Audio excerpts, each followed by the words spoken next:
छतिया मचान नहीं घर पिछुआरे, खेत खरिहानी नहीं पिपरा के गानी नहीं पोखरा किनारे।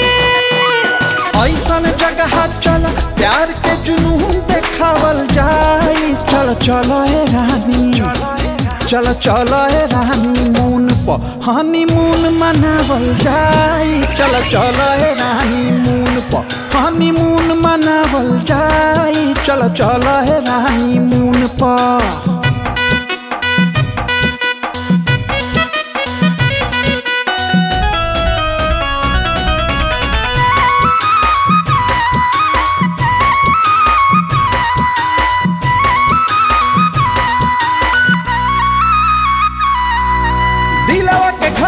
मान के दुआर रानी हो दिल जानी हो, सपना के बादल प्यार के फुहार होए खूबे मन मानी हो।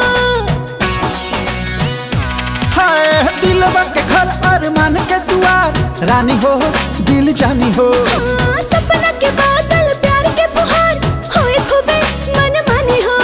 अखियां में कश्मीर दिल में देहरादून बसावल जाए। चल चल ए रानी, चल चल ए रानी मून प हनीमून मनावल जाए। चल चल ए रानी मून प हनीमून मनावल जाए। चल चल ए रानी मून प।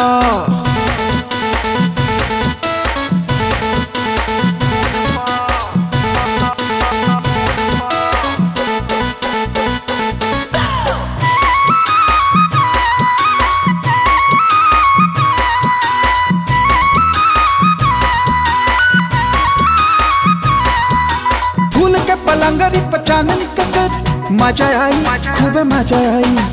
लगे समानवा में कुर्सी मेज लंच डिनर होए हाई फाई।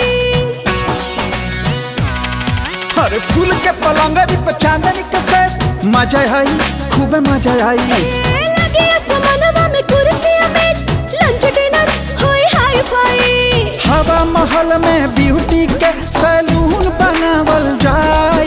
चल चल ए रानी, चल चल ए रानी मून प हनीमून मनावल जाए। चल चल ए रानी मून प हनीमून मनावल जाए। चल चल ए रानी मून प।